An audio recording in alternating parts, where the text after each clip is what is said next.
And it's past 7 on Morning Report, and the government is planning law changes so it can move more quickly to improve drinking water quality around the country.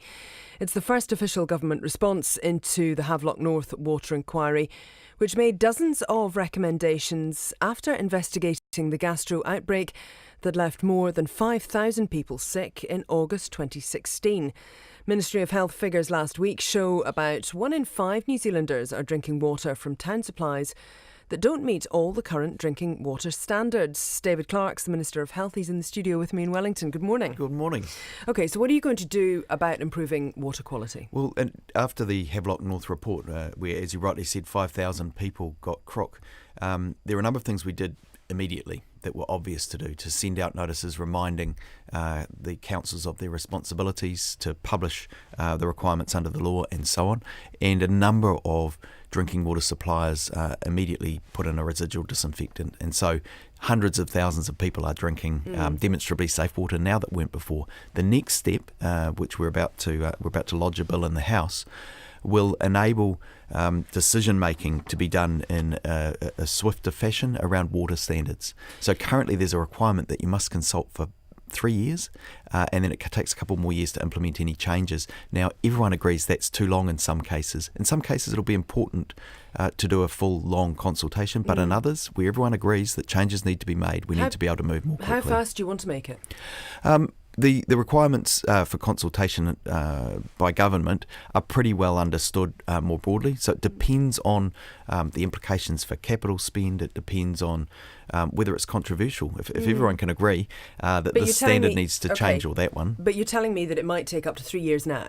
So what will it be under your new legislation if it goes through? Currently, it's required to be 3 years. And a couple of years beyond that for implementation. Well, it will depend entirely on the nature of the changes. So it has to be reasonable. Does that mean you're not actually able to tell us what it's going to change to? No, I can tell you it's going to be like any other consultation that government does. It has to be reasonable. Reasonable, but what is reasonable? Reasonable will depend upon what the changes are, whether it's a change that everybody can agree on, or whether it's a change that involves, for example, there's a lot of ageing infrastructure, and that's going to require significant work over time to upgrade that. Now, that will require a lot of consultation because it's local government that controls the water supplies, not central government. Is it timeframes that are going to be looked at on a case-by-case basis? Yes, that's right. So that's kind of difficult in terms of a clear message coming from the government. You're saying it can be 3 years now, but we can't actually tell you how long it's going to be in the future. Well, I think everyone wants safe drinking water. We're all agreed on that. And where councils can progress things more quickly, they are more than willing to do that. So these changes are ones we've talked about with local government. The whole process involves talking with Māori, talking with those who have an interest in water, talking with local government, and making sure we're all on the same page. On this, though, because this is a controversial area, you acknowledge this is something that people often do have strong feelings about. In reality, what is reasonable may end up being a very long process. In some cases, it will end up being longer. There's no doubt about that. But will this legislation actually make anything faster at all? The law currently stipulates that it must take effectively 5 years to put laws in place. And in many cases, government moves much quicker than that across other areas of government. This allows the same processes as we have in other areas of government. In local government, central government, everybody agrees this is the right thing to do. But can you say, look, a consultation would be done and a decision would be made, say, within 12 months? If it was a minor change, then we'd move on a much faster time frame. But not if it was something potentially difficult, fraught, controversial, like many issues to do with water? Well, right now, so there's a whole lot of water standards being developed, technical issues that technical people are working on, and I'm told that many of those changes can be made much more quickly if we have this legislation in place. And I think New Zealanders want that. Everyone wants our drinking water to be demonstrably safe. Let's also say that our water is pretty safe in New Zealand. Let's not get too excited about this. We've got a responsibility to make it better. Absolutely. Are you wanting to bring in, though, more sweeping changes, perhaps? Something like saying, yep, it's all got to be chlorinated, or it's all got to be treated in a particular way, because you'll have seen the report that came out a couple of days ago. It's saying there's 20% of water that fails the protozoa test. Now, for a lot of people, they might not particularly care about that, but chlorine, for example, doesn't work against Cryptosporidium, which is one of the things that falls under the protozoa category. Yeah, the phrase I've been using, which is in the report, is demonstrably safe. The responsibility falls on councils to show that they are providing water. And, most councils around New Zealand have moved to chlorine, and around the world, actually. Auckland and Wellington, excuse me, and now Canterbury's doing it on a temporary basis.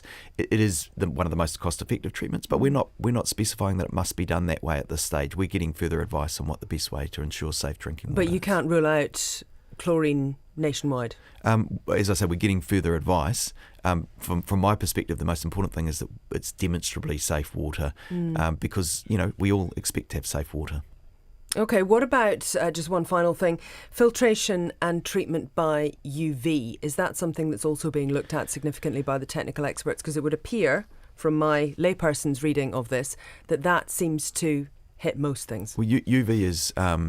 Indeed, it hits most things. The challenge with UV, of course, it doesn't provide a residual treatment. So if the water goes then through cracked pipes or ageing infrastructure, it could subsequently be infected, or during an earthquake or other natural disasters. So this is a complex issue.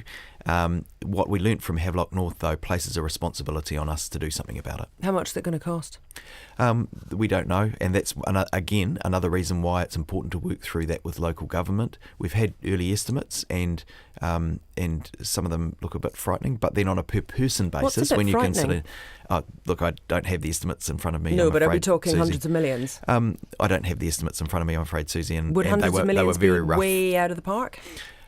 It will cost a significant amount of money. I absolutely grant that.